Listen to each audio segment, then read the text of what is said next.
Ketika ini disalahkan ke bawah, ini tidak realistis, tidak realistis. Memang secara konseptual usulan itu memang dari bawah dan itu dilegalisir menjadi penerima bantuan dari pusat. Akan tapi kenyataannya usulan-usulan yang sering disampaikan oleh pihak kepala desa lewat sigaji dan macamnya itu banyak yang keluar itu tidak sama dengan apa yang diusulkan.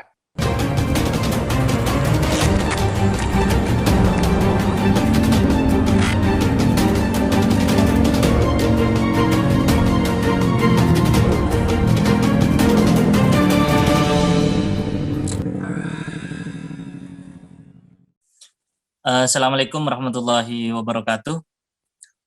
Alhamdulillah wassalatu wassalamu ala Rasulillah Muhammad ibn Abdullah la haula wala quwwata illa billah. Asyhadu an la ilaha illallah asyhadu anna Muhammadar Rasulullah.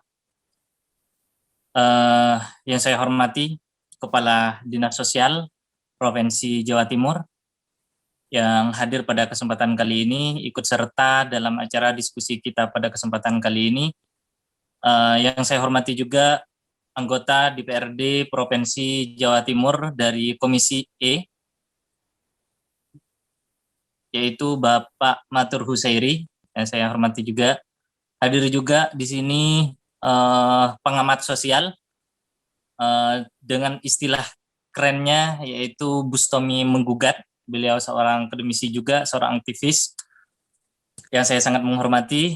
Juga teman-teman dari penyelenggara yaitu Pasti yang saya sangat menghormati, saudara saya Suhud, dan juga teman-teman sekalian yang ikut serta dalam acara webinar pada kesempatan kali ini yang saya sangat menghormati. Biar tidak terlalu lama, karena pembukaan pada kesempatan kali ini akan ada penyampaian dari Direktur Pasti yang akan disampaikan oleh saudara Suhud untuk memaparkan terkait dengan mungkin problem yang ada di lapangan terkait dengan ini, terkait dengan amburadulnya data bansos atau penyaluran bansos di Kabupaten Bangkalan. Jadi tema pada kesempatan kali ini yaitu menguak transparansi bantuan sosial dalam kurung bansos di Kabupaten Bangkalan. Kira-kira urusan transparansi terkait data penerima bansos di Kabupaten Bangkalan ini seperti apa, terusan penyalurannya juga bagaimana, dan data-data yang real di lapangan itu seperti apa. Mungkin ini sebagai pembuka diskusi pada kesempatan kali ini akan disampaikan oleh Direktur Pasti, agar kemudian nanti di dalam diskusi ini kita juga punya bahan seperti itu. Artinya ada sesuatu yang bisa kita selesaikan atau ada rekomendasi-rekomendasi seperti itu. Sebelum lanjut kepada narasumber utama, saya persilahkan kepada saudara Suhud sebagai penyelenggara dari Direktur Pasti. Waktu dan tempat saya persilahkan. Baik, Assalamualaikum warahmatullahi wabarakatuh.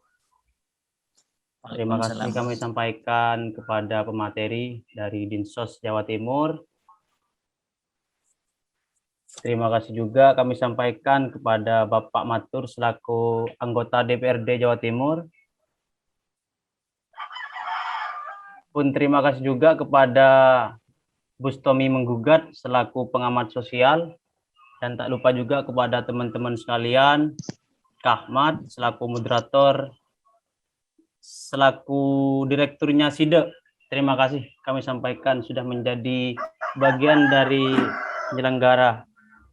Tak lupa juga ada beberapa hal yang perlu kami sampaikan, yaitu kenapa kemudian kita membedah yang mengangkat tema menguaknya transparansi bantuan sosial bansos di Bangkalan. Karena setiap tahun, bahkan setiap kita mengangkat isu-isu bansos ini tidak pernah tepat sasaran. Tidak tepat sasarannya adalah perihal terkait dengan transparansi masalah data-data ataupun lain sebagainya. Bahkan kejadian kemarin yang ada di Kabupaten Bangkalan itu penyaluran bansos beras itu berupa hal yang tidak layak lah disalurkan di Kabupaten Bangkalan. Saya belum melihat pasti bagaimana tindakan-tindakan secara mekanisme ataupun teguran dari bansos, dari Kemensos khususnya.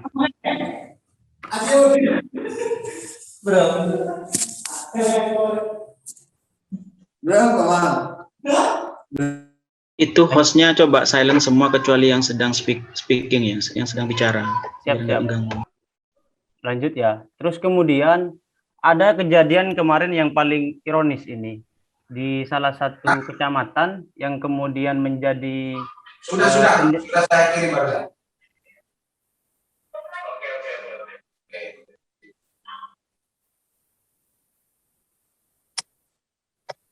lanjut ya.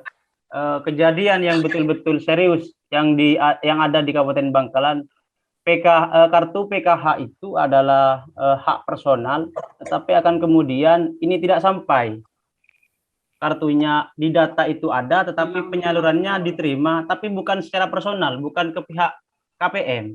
Ini kan menjadi hal yang sangat ironis di Kabupaten Bangkalan khususnya. Perihal bansos, terus kemudian ada di Kabupaten Malang yang kemarin itu ada sekitar 36 KPM yang tidak diberikan oleh pihak pendamping PKH, itu menjadi sorotan nasional. Makanya kemudian kami menyodorkan seminar ini untuk kemudian memberikan edukasi ataupun ke depan nanti memberikan keterbukaan informasi publik, di mana hal itu sudah tertera dalam undang-undang. Kalau saya mengutip dari Bapak Kadis itu kemarin yang ketika saya hubungkan, jangan selalu bansos, Mas. Mungkin ini menjadi solusi nanti Pak Kadis untuk ke depan. Mari sama-sama untuk menyalurkan bersama atau minimal kita memberikan pengetahuan yang pasti. Terus kemudian bantuan-bantuan yang lain perihal bansos itu sangat kompleks. Jawa Timur pada khususnya ini pasti banyak masalah-masalah. Apalagi di sektor Madura, banyak kepala desa, terus pendamping PKH ataupun pendamping yang lain itu tidak sesuai dengan aturan. Artinya tidak sesuai aturan itu tidak diberikan langsung. Bahkan ada yang mandek. Ini kan lucu kalau seumpamanya nanti kartu PKH itu tidak diberikan, tapi pencairan tetap berlanjut. Ini kan sangat ironis.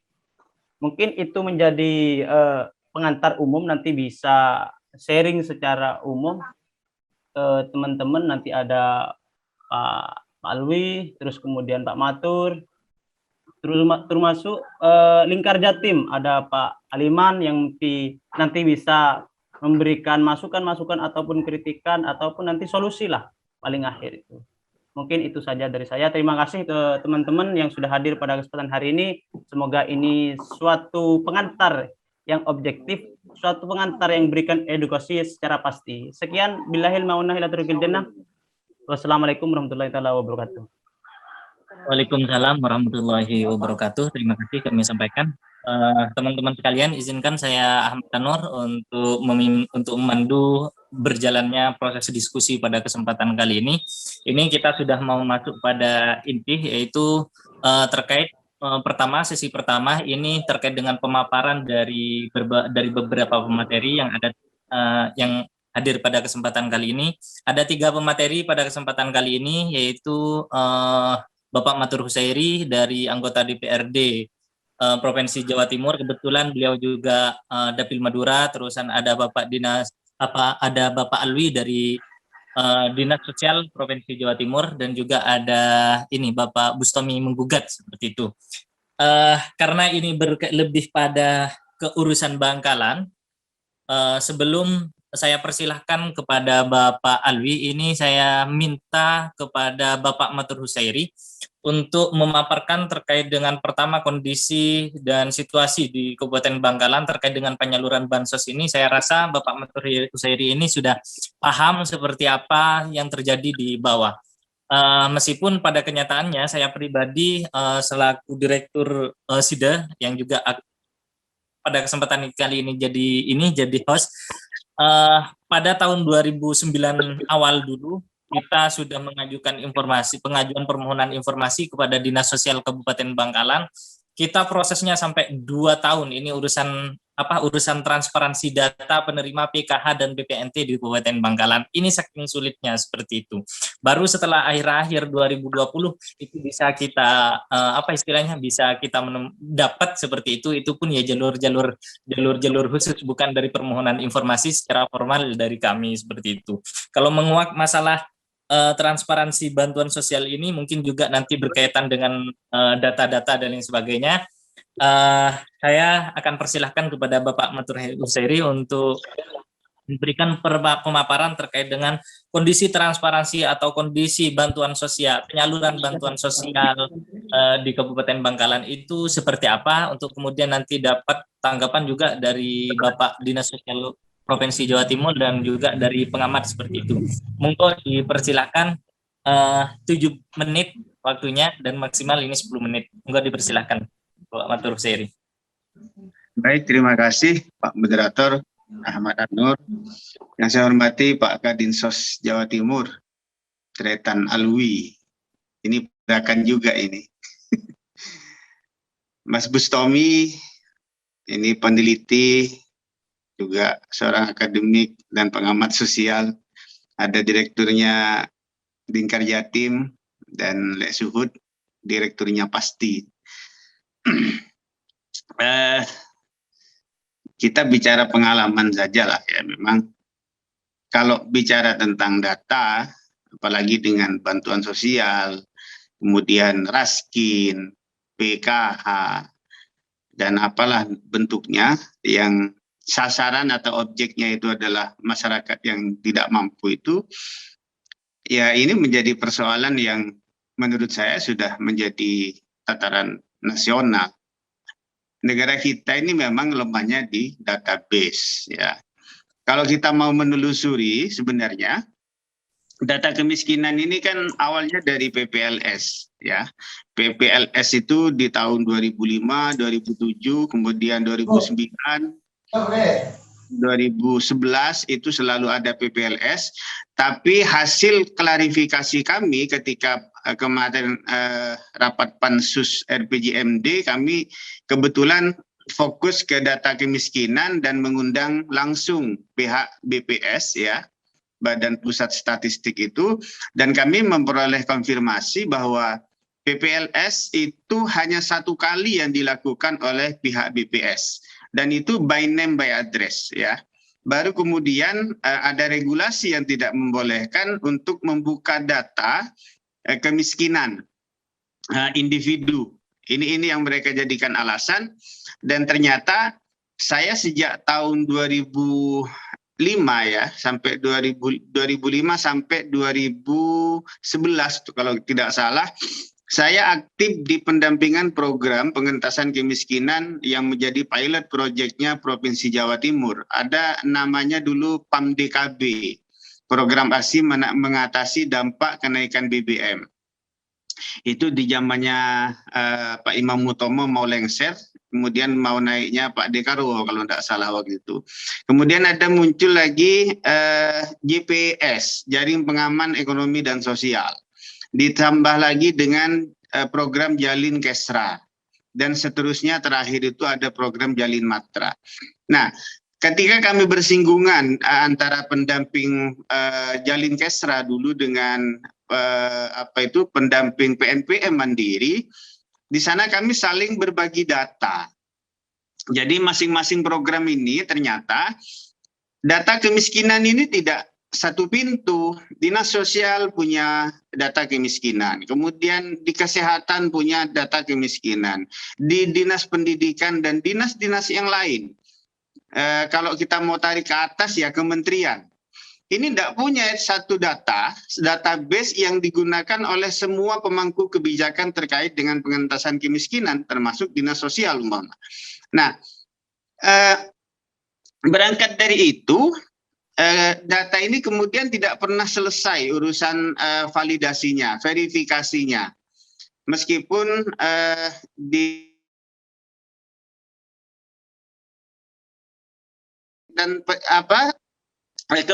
pencapaian target IKU segala macam yang melakukan.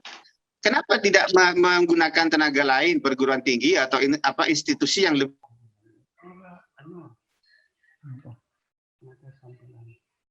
Jadi kalau bicara tentang kemiskinan, 13% kemiskinan Jawa Timur, ini di mana yang miskin? Kabupaten A, B, C, ini alamatnya, ini orangnya, ini clear. Kalau hanya diklaim naik turun pakai persentase, kemudian kita nggak punya by name by address-nya, ya repot juga akhirnya. Sehingga saya berharap semua OPD yang terkait dengan data kemiskinan, dinas sosial yang memfasilitasi bansos, kemudian yang memberdayakan DPMD, yang punya perencanaan nanti Bapeprom, ini harus bersatu, koordinasinya jelas. Gubernur kita ini kan mantan Mensos yang dulu selalu mencanangkan database nasional. Ini harus segera direalisasikan, harus dimulai di Jawa Timur ini. Kalau enggak ya sampai kapanpun yang namanya bansos ini akan kacau terus, Mas Ahmad. Itu saja pembuka dari saya. Terima kasih. Assalamualaikum warahmatullahi wabarakatuh. Di desanya ini. Untuk selanjutnya ini kepada Bapak Alwi dari Dinas Sosial, setelah mendapatkan penyampaian dari Bapak Matur Husairi terkait dengan amburadulnya data, terusan penyalur data banyak yang juga tidak tepat sasaran, ada yang dapat bantuan sosial ini, ada yang orang kaya dan lain sebagainya. Ini kemudian di luar apa yang disampaikan oleh Bapak Matur Husairi tadi, monggo dipersilahkan. Estimasi waktu 7 menit dan maksimal 10 menit, Pak. Monggo dipersilahkan. Baik, bismillahirrahmanirrahim. Assalamualaikum warahmatullahi wabarakatuh. Yang saya hormati Pak Matur, anggota Komisi E DPRD Provinsi Jawa Timur, teman-teman baik dari panitia maupun dari peserta dialog kita pada siang hari ini. Terima kasih, jadi sesuai dengan informasi yang disampaikan, ada beberapa hal yang ingin saya utarakan pada kesempatan ini. Yang pertama, bansos itu sumbernya banyak. Ada yang dari pusat, ada yang dari provinsi, bahkan mungkin juga ada yang dari kabupaten kota itu sendiri. Yang kedua, bansos itu ada yang terencana, kontinu, dan ada yang sewaktu-waktu. Yang terencana dan itu dari kementerian, misalnya BPNT, PKH, yang tadi sudah disebut-sebut. Yang insidentil dari kementerian itu misalnya BST, Bantuan Sosial Tunai. Ini formatnya beda-beda.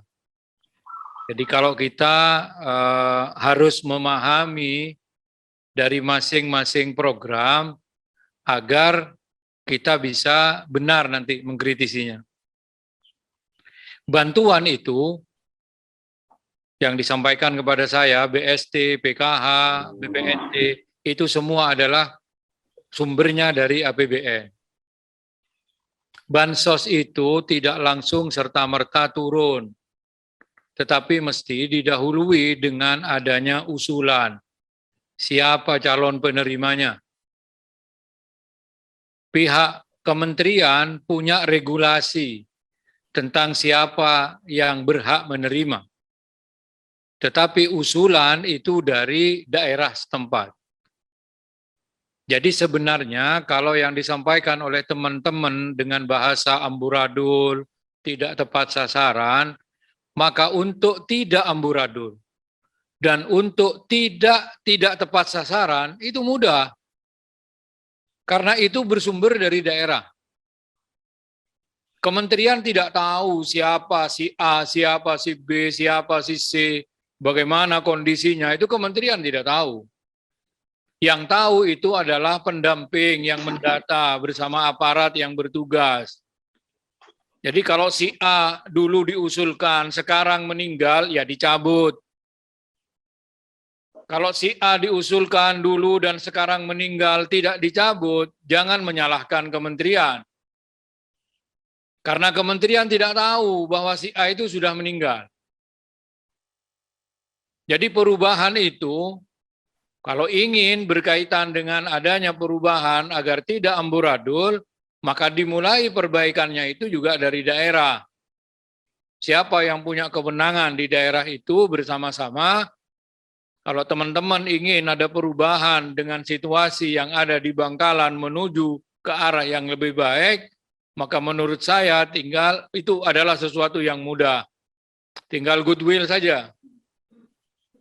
Karena data itu memang harus diupdate dan di-upgrade.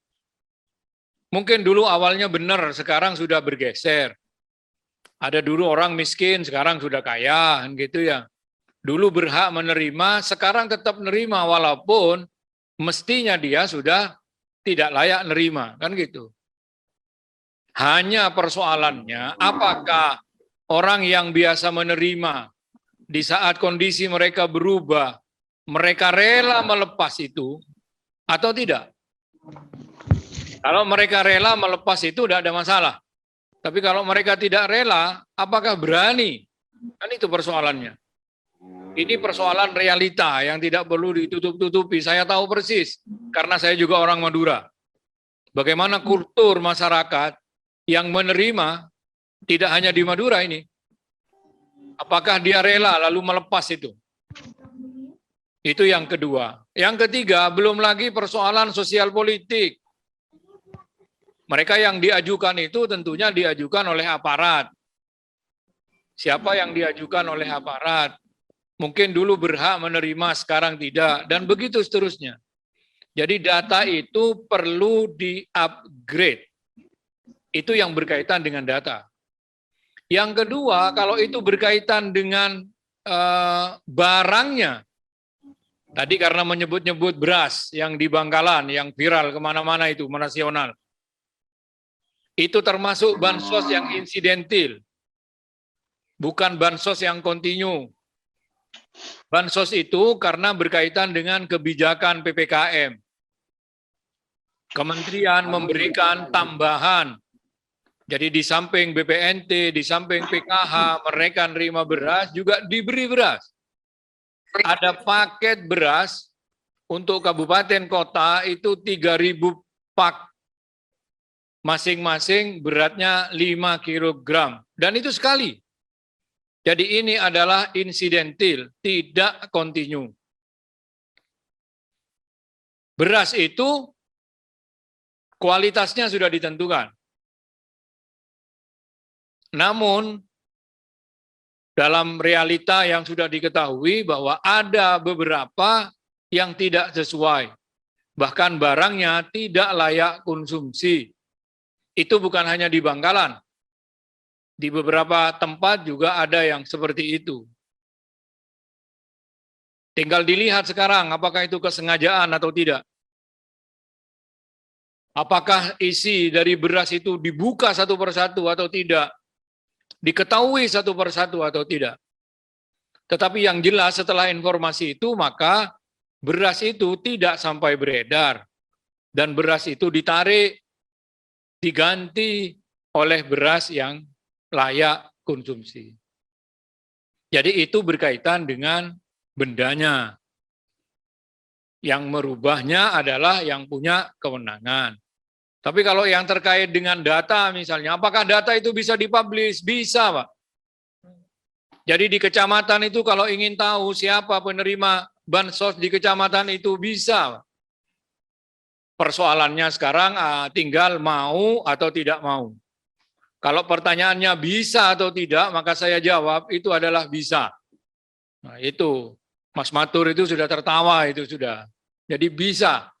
Jadi persoalannya adalah pada mau atau tidak mau. Kan gitu. Jadi tidak ada sesuatu yang sebenarnya sulit, kan gitu ya. Kebersamaan untuk sama-sama mengawal demi perbaikan masyarakat di daerah itu sendiri. Dua hal itulah kata kunci yang ingin saya sampaikan. Terima kasih. Mungkin nanti berkembang dalam dialog. Saya akhiri. Assalamualaikum warahmatullahi wabarakatuh. Terima kasih Pak Ali yang sudah memaparkan terkait dengan ini apa sebenarnya ini pemahaman dasar yang harus kita pahami bersama terkait dengan berbagai macam bantuan yang turun ke masyarakat, terus juga mungkin aturan mainnya juga misalkan data itu boleh dipublik dan lain sebagainya, itu sudah disampaikan oleh Bapak Alwi. Selanjutnya kepada Pak Bustomi Menggugat selaku pengamat sosial juga dari akademisi untuk memberikan komentar dari dua narasumber ini, dan mungkin juga bisa memberikan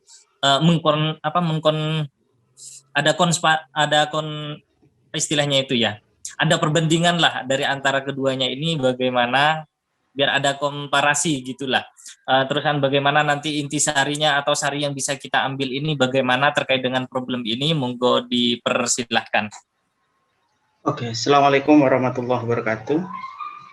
Saya waktu 7-10 menit ya, saya pakai stopwatch. Alhamdulillah, syukur kepada Allah SWT, akhirnya kita bisa bertemu walaupun secara virtual.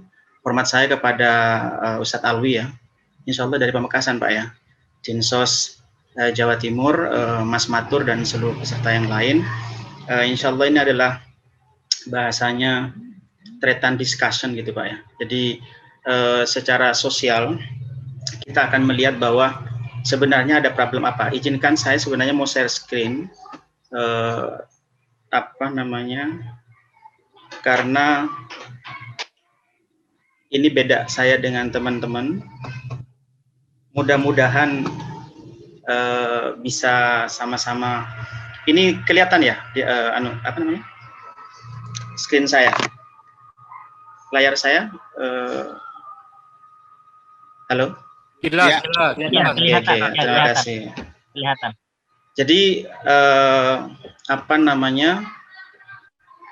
kalau dilihat dari masalah itu, saya ingin mencoba, karena saya tadi sudah disebutkan sebagai akademisi, mencoba melihatnya dari kacamata akademisi gitu ya, tapi saya coba bisa efektif dan efisien dalam konteks waktu 7-10 menit. Jadi teman-teman sekalian, dalam konteks kita bicara seperti yang saya berikan di judul tadi ya, jadi politik birokrasi dan masyarakat kritis, karena saya kebagian subtopik mengapa kepercayaan kepada kinerja pemerintah makin melemah atau turun. Jadi saya ingin melihat bahwa dalam satu kasus besar, mudah-mudahan ini cukup, biasanya saya 5 menit cukup. Jadi yang pertama adalah harus kita pahami, saya, Pak Alwi, Mas Matur, Anur, dan semuanya itu adalah zon politikon, kata Aristoteles. Manusia yang berpolitik, kata bahasa akademisinya. Tapi kan kalau jujur sebenarnya kan hewan yang berpolitik, gitu ya. Makanya istilahnya kita itu kan penuh dengan serba-serba kehewanan. Jadi bukan politisi tapi politikus, gitu kan? Politik dagang sapi, ya, kambing hitam. Nah sekarang kan ceritanya kalau konteksnya bansos, kita selalu mencari siapa nih kambing hitamnya dalam konteks bansos. Gitu. Yang saya ketahui bahwa bansos itu adalah salah satu skema PEN, pemulihan ekonomi nasional, yang memang itu berasal dari pusat, dan biasanya daerah itu hanya sekedar sebagai pelaksana. Tinggal kita lihat nanti apakah satu Jawa Timur, atau kalau dalam konteks subtema sekarang Bangkalan, dalam hal ini adalah pemerintah Kabupaten Bangkalan, itu punya skema lain di dalam konteks baik itu bansosnya, tadi sudah disebutkan oleh Pak Alwi bahwa banyak jenisnya, baik itu konteks penyaluran dan sebagainya, karena nanti itu juga akan berhubungan dengan bagaimana kita sebagai masyarakat yang berpolitik itu mengarahkan panah kritik kita sebagai masyarakat yang katakanlah mulai nggak trust nih kepada pemerintah, sehingga lebih jelas gitu kan. Yang berikutnya adalah kita ini homo homini socius. Jadi kita sebenarnya makhluk yang sosial. Ini konteksnya dengan bansos. Tapi jangan lupa, kata Adam Smith, di saat kita adalah homo homini socius, kita juga homo economicus.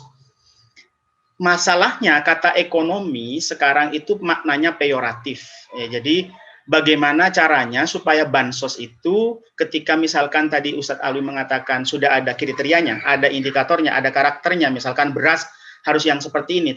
Kenapa kemudian dalam prakteknya ada seperti kasus yang kemarin di Bangkalan sehingga heboh menjadi berita nasional. Nah itu bisa dilihat karena ternyata kita sedang menerapkan diri kita sebagai homo economicus. Ada karakter-karakter ingin secara ekonomis masuk pada kita sebagai pelaksana terkadang, agar kita bisa merasakan manfaat ekonomisnya. Nah ini yang harus kita perhatikan dengan baik. Yang berikutnya, homo homini lupus. Kita ini kan kayak kalau dibahasakan itu secara sederhana, kita itu ibaratkan serigala bagi yang lain. Nah dalam konteks bansos, jangan sampai justru yang terjadi, kenapa seperti yang saya judulkan tadi adalah politik birokrasi, itu justru menjadi ajang bagi kita untuk menjadi serigala pada satu pihak dengan pihak yang lain. Entah itu konteksnya masyarakat sipil, entah itu konteksnya masyarakat pemerintah pusat, entah itu konteksnya pemerintah daerah atau kemudian pemerintah kabupaten kota. Kita harus lihat betul bagaimana kemudian kita tidak sedang menerapkan apa yang disampaikan oleh Niccolo Machiavelli yang memisahkan etik dalam politik. Supaya kita nggak asal kritik pun yang ingin kita berikan kepada pemerintah juga harus berdasarkan data dan fakta supaya nanti enak presisi gitu ketika kita melihat itu. Nah, yang terakhir ini yang seringkali kita lihat, kata Laswell itu politik itu adalah who gets what, when and how. Nah, ini prakteknya seringkali kita temui dalam praktek politik bansos itu justru yang menerima dan tidak menerima itu berkaitan dengan siapa dapat apa, kapan, dan bagaimana. Jadi tim ses mulai dari level kepala desa, mulai dari level kabupaten kota, terus itu naik ke atas. Gitu. Next, nah masalahnya di dalam politik bansos itu ada yang namanya birokrasi. Jadi tadi kata Pak Kepala Dinsos Jawa Timur, ada jalur, ada alur, ada tahapan, ada graduasi dari bagaimana kemudian bansos itu disalurkan. Nah, tetapi yang harus kita ingat bahwa birokrasi adalah politik in action. Jadi dia adalah perwujudan dari visi politik pejabat yang menaunginya. Dan itu kalau pejabat, kita pikirannya jangan hanya presiden, jangan hanya menteri, tapi dia juga langsung ke bawah.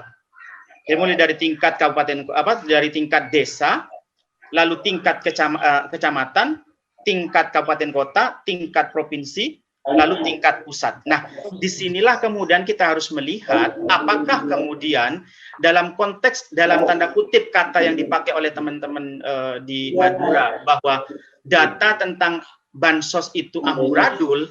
Kenapa kok bisa amburadul? Di sini kita bisa melihat. Tetapi yang perlu diingat bahwa setiap kita yang disebut sebagai sound politikon itu akan selalu melakukan apa yang disebut dengan investasi waktu dan energi di dalam konteks layanan publik. Dan bansos itu dalam penyalurannya juga bagian dari saluran layanan publik.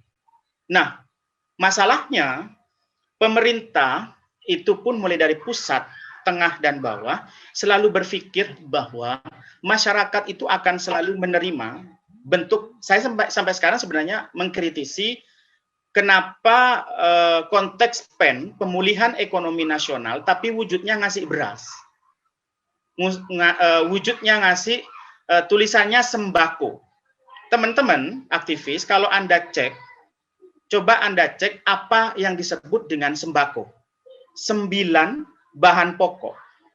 Ketika dia dijadikan istilah bantuan sosial tapi bukan sembako, cuma beras, maka itu sebenarnya bentuk dari ketidakpercayaan penyelenggaranya di dalam menghadirkan 9 bahan pokok. Karena kalau paketnya paket sembako, jadi cek ketika humas dari pemerintah, entah itu daerah, provinsi atau pusat, menggunakan diksi sembako, maka publik bisa menuntut bahwa sembako itu adalah 9 bahan pokok. Dan itu harus 9. Itu ada definisinya, 9 bahan pokok. Nah, cuma memang dari sampai sekarang saya tuh sebenarnya juga heran, kenapa sembako itu identik dengan beras, minyak, telur, dan mie instan. Tetapi yang harus diingat bahwa bicara tentang politik birokrasi dan menurunnya kepercayaan terhadap pemerintah, sebenarnya itu dipengaruhi oleh bagaimana kondisi masyarakat sekarang. Kalau kata Thomas L. Friedman itu kan bahwa dunia sekarang itu sudah flat. Jadi saya, Pak Alwi, Mang Matur, An-Nur, dan teman-teman yang lain, aktivis di Bangkalan khususnya dan Madura pada umumnya, memiliki kesempatan yang sama terhadap akses sebuah data. Dan itu sudah dilindungi oleh undang-undang, gitu ya, dilindungi oleh undang-undang yang disebut dengan Undang-Undang Keterbukaan Informasi Publik. Sayang pada prakteknya itu tidak tersedia di setiap level. Jadi misalkan kita bicara tentang bansos, maka kemudian kita nanya, di mana nih kok nggak ada? Bisa jadi ketika kita bicara tentang level undang-undang, penyelenggara pemerintah di level bawah tidak tahu undang-undang KIP itu apa, indikatornya seperti apa, dia bisa sebut transparan dan accountable. Ternyata tidak tahu, akhirnya kemudian masyarakat menyalahkan, tapi menyalahkannya kemudian langsung ke atas. Atau kadang ke bawah tapi atas tidak tahu, ke atas tapi bawah tidak tahu. Nah ini kemudian sebenarnya menunjukkan bahwa secara umum kritik kita yang bisa kita sampaikan, risk communication pemerintah itu lemah. Gitu. Risk communication pemerintah lemah sehingga menimbulkan multitafsir di tingkat bawah, ditambah dengan ketidaktersediaan data. Jadi yang disampaikan oleh Bang Matur tadi, database itu. Nah, masalahnya ketika dampak dari the world is flat itu muncul ruang publik yang tidak lagi maknanya sama seperti dulu. Kalau kita bayangkan Madura, Bangkalan khususnya di era saya ketika lahir tahun 80-an, itu saya melihat ya seperti Jawa di tahun 60-an lah kalau di tahun 2000. Sekarang pun ketika saya misalkan ke daerah Kokop, saya nggak tahu apakah posisinya Kecamatan Kokop masih tidak beranjak secara statistik dalam konteks sebagai kecamatan paling miskin lah gitu untuk konteks Madura. Tetapi yang kita lihat memang sebenarnya seperti tidak ada perubahan, kecuali saya melihatnya bahwa tingkat literasinya masyarakat itu sudah mulai meningkat. Bisa dilihat dari tumbuhnya mulai anak-anak muda yang literasinya mulai meningkat.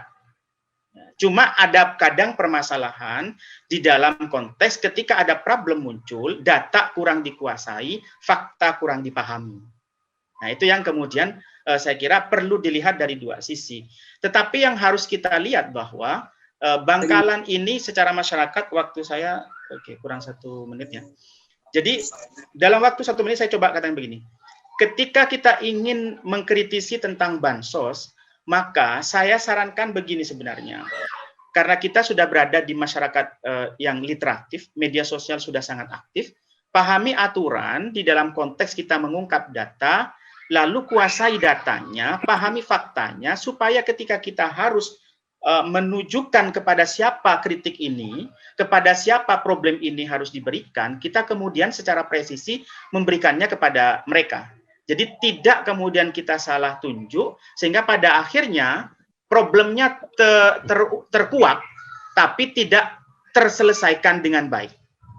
Gitu ya. Jadi problemnya menjadi nasional, tapi sampai detik ini misalkan kita bicara sampai nanti, ternyata problemnya akan terus terjadi. Kenapa? Yang terjadi hanya karena flow up data, flow up fakta, tapi datanya kurang dikuasai sehingga fakta menjadi kurang dipahami dengan jelas. Saya mudah-mudahan dalam diskusi kali ini, entah nanti berapa lama jadinya, kita bisa tahu datanya seperti apa, problemnya di mana, dan bagaimana solusinya ke depan. Saya kira itu dulu, mudah-mudahan nanti kita bisa diskusikan bersama bagaimana baiknya. Terima kasih. Assalamualaikum warahmatullahi wabarakatuh. Waalaikumsalam warahmatullahi wabarakatuh. Terima kasih kepada Bapak Bustomi yang sudah memaparkan secara akademis, terus lewat berbagai macam kupasan berbagai macam teori yang sudah disampaikan. Ini sebenarnya ada 2 catatan yang ada di saya yang kemudian ini menjadi tanggung jawab Dinas Sosial untuk memberikan jawaban dari apa yang disampaikan oleh Bapak Bustomi tadi, dan mungkin juga nanti bisa kita sharing, artinya itu siapa yang mau bersuara atau ada yang mau disampaikan bisa sampaikan ke saya dulu untuk kemudian saya kasih waktu seperti itu. Oke, yang pertama ini Bapak Alwi dari Kedinsos Jawa Timur, ini terkait dengan ini bansos sembako. Ini katanya kok ketika ada sembako itu kan ada 9 poin katanya, ada 9 barang. Tapi kenapa kok selama ini ketika penyaluran bansos itu hanya identik dengan 3, ada minyak, terus ada beras, dan ada telur seperti itu. Mungkin ini bisa memberikan sedikit jawaban terhadap apa yang disampaikan oleh Bapak Bustomi. Dan juga yang nomor 2 ini Pak, terkait dengan data seperti itu. Kita di bawah memang babak belur, istilahnya urusan data ini sangat sulit untuk kita akses seperti itu. Mungkin barangkali Bapak juga bisa memberikan kebijakan atau sejauh mana intervensi dari Dinas Provinsi Jawa Timur ini untuk data-data ini bisa diakses oleh kalangan bawah seperti itu. Monggo dipersilahkan, Pak. Baik, terima kasih. Jadi yang pertama itu kan sebenarnya bukan pertanyaan, itu ungkapan Ya, dari beliau yang ungkapan. perlu kita pahami. Dulu istilahnya sembako, artinya 9 bahan pokok. Itu dulu programnya.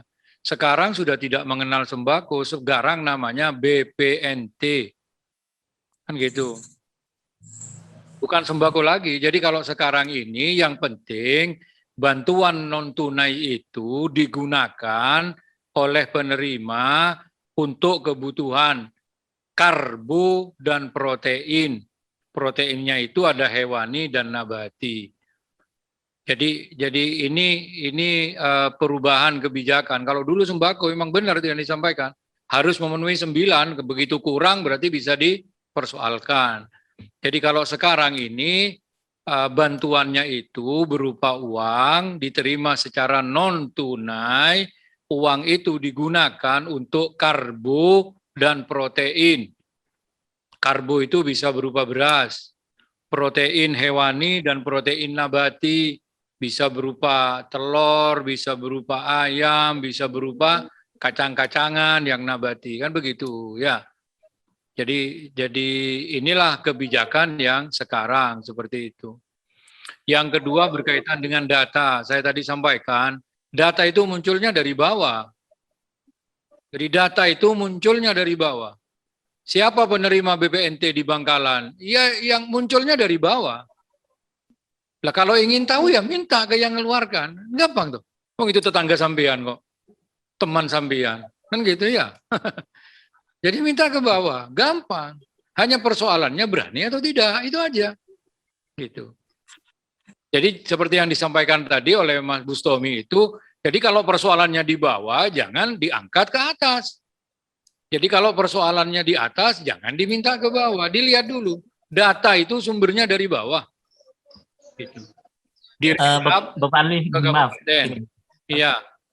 Terkait dengan data, ini Pak antara Dirjen di urusan data di atas ini ya Pak.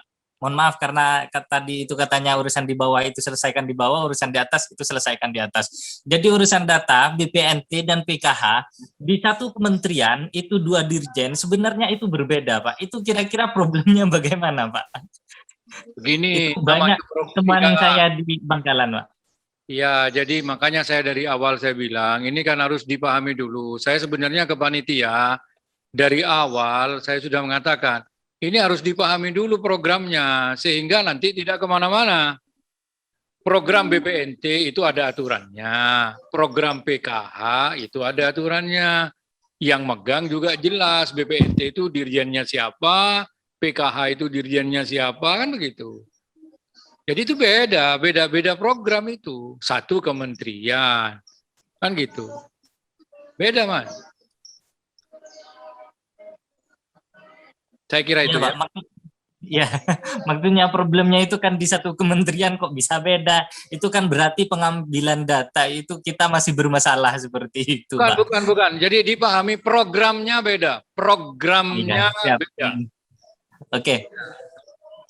Terima kasih, Pak. Mungkin ini biar teman-teman juga punya kesempatan untuk menyampaikan.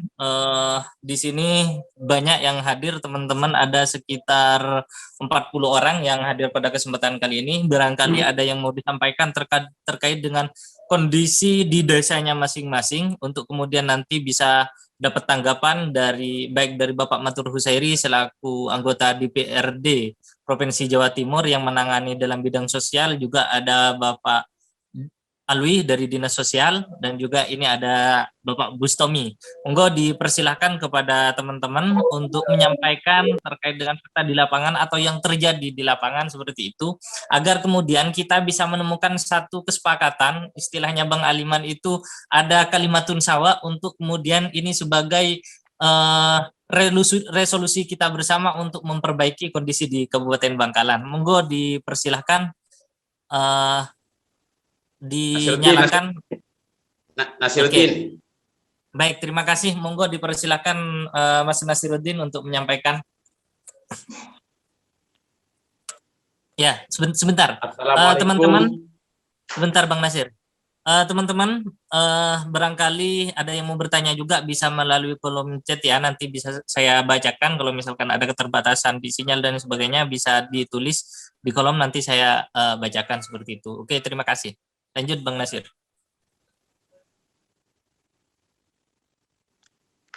Assalamualaikum warahmatullahi wabarakatuh.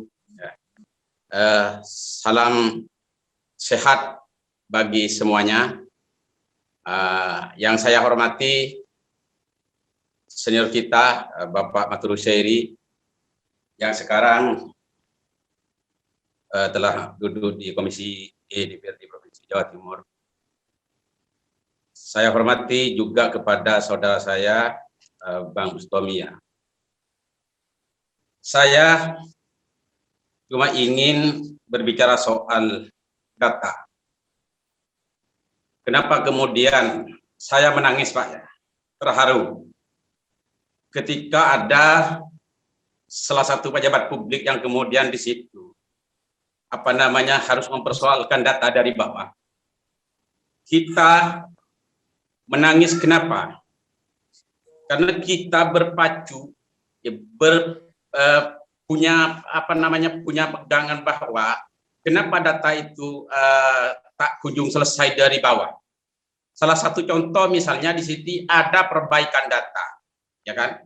Perbaikan data bertahun-tahun, data bahkan sampai terjadi keributan antara Bupati Lumajang kemarin ya beserta Bupati itu Bupati Modo Timur itu. Ini karena sudah mengajukan berkali-kali tetapi belum ada perbaikan dan data itu selalu turun data lama. Saya mau melihat data itu kalau misalnya ini berpadu kepada pengusulan dari bawah. Sementara di bawah tidak ada yang namanya sensus. Lalu kemudian muncullah di situ ada namanya kartu sakti. Ini ya Pak, mungkin Bapak Kadinsos Jawa Timur lebih paham dan bisa mengerti apa yang saya sampaikan. Saya yang kemudian mengawal dari 3 program yang katanya sakti di Madura pada khususnya tidak sakti. Ya, dulu Presiden Jokowi setelah dilantik kemudian membentuklah kartu sakti dari 3 kartu, diantaranya PKH yang disebut KKS dan awalnya BSM yang disingkat sekarang dirubah menjadi KIP. Terus kemudian dengan kartu Indonesia Sehat dulu itu Jamkesmas di daerah itu. Nah di situ sampai sekarang datanya itu saya mau mengatakan bahwa data itu adalah data contekan. Kenapa demikian? Karena data itu tidak sesuai dengan fakta-fakta yang ada di Dinas Kependudukan dan Pencatatan Sipil. Nah ini yang mungkin, jangan kemudian apa yang disampaikan oleh teman-teman tadi, ini atas dasar usulan dari bawah, tidak mungkin pejabat di tingkat pusat tahu. Faktanya seperti itu Bapak. Apakah Presiden Jokowi selama ini, saya tidak sedang membenci Presiden Jokowi karena ada perpandangan politik, tidak. Tetapi apakah pemerintah yang dulu dinakodai oleh Presiden Jokowi untuk membentuk kartu sakti itu apakah sudah ada usulan dari bawah atau misalnya sensus dari desa, kecamatan, dan kabupaten? Itu tidak ada. Oleh karena itu maka mari kita bergandengan tangan, ya semua itu jangan kemudian dipercayakan kepada pendamping misalnya. Karena pendampingnya ini Pak tidak bisa dijadikan sebuah landasan untuk memperbaiki data. Paling tidak ketika kita bersuara ini kita harus dibacok, kita harus ditembak, kita mau diancam dengan berbagai macam ancaman. Ini yang kemudian mari kita lihat bersama bahwa untuk pembenahan ini harus ada terstruktur, mulai dari bawah sampai ke atas.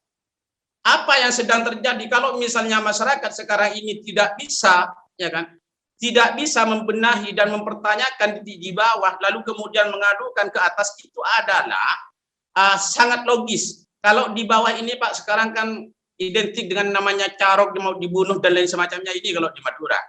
Sehingga disitulah teman-teman tidak berani mengkritisi kebijakan di desa, lalu kemudian mengusulkan ke atas seperti itu, agar supaya dari atas ini turun dan memerintahkan desa untuk melakukan pembenahan. Mungkin itu yang ingin saya sampaikan. Terima kasih. Wassalamualaikum warahmatullahi wabarakatuh. Oke, terima kasih Bang Nasir.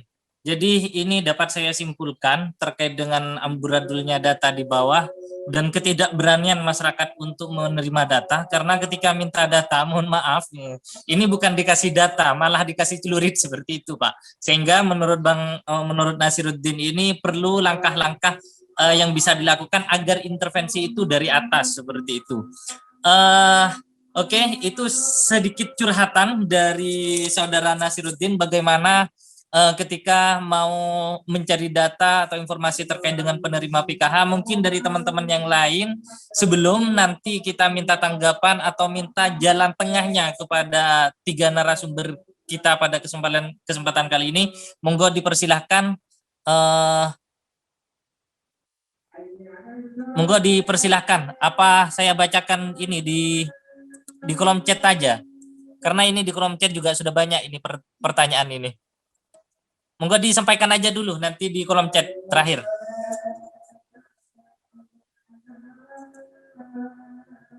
Mungkin dari saudara sini atau dari direktur pasti, monggo dipersilakan, barangkali ada yang mau ditanyakan atau mau disampaikan.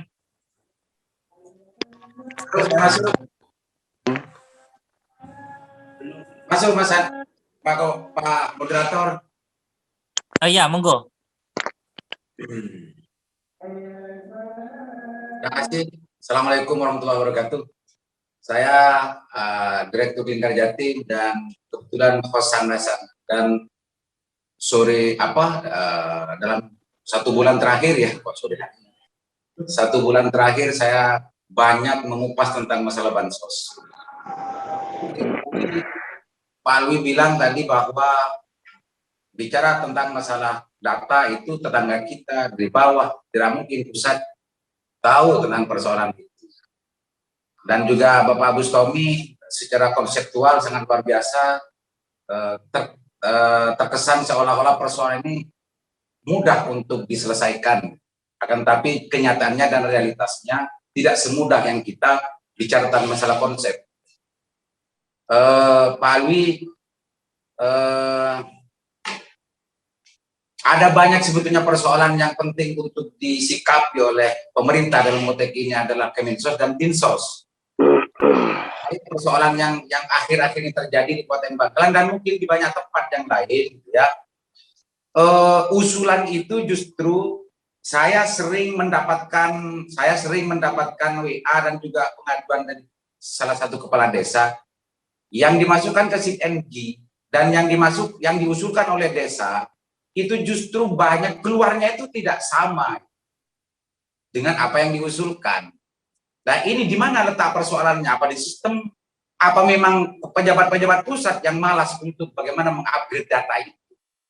Ketika ini disalahkan ke bawah, ini tidak realistis, tidak realistis. Memang secara konseptual usulan itu memang dari bawah dan itu dilegalisir menjadi penerima bantuan dari pusat.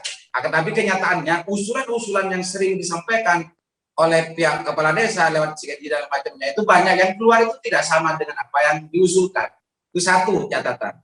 Yang kedua, terkait dengan urusan bansos yang berbasis bank penyalur, ini sedang menjadi topik di Sandasan dan di Lingkar Jatim. Justru bank penyalur yang mempunyai konsep SOP koalisi gitu ya, ini justru banyak penerima KPM bansos itu justru tidak pernah berhubungan dengan bank dan ujuk-ujuk bantuannya itu sudah habis setelah dia tahu cek bansos.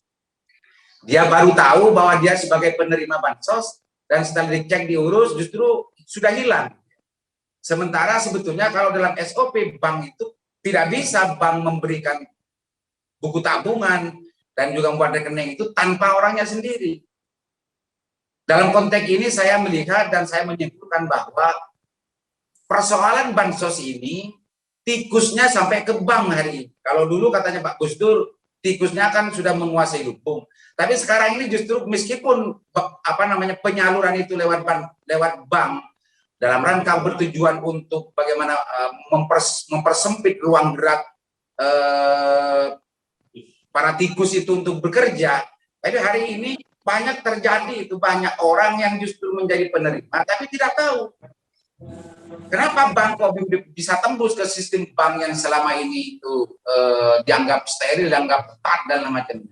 Itu saja, karena banyak teman yang lain ikut, silakan di elaborasi Pak Moderator. Itu dari saya. Assalamualaikum warahmatullahi wabarakatuh.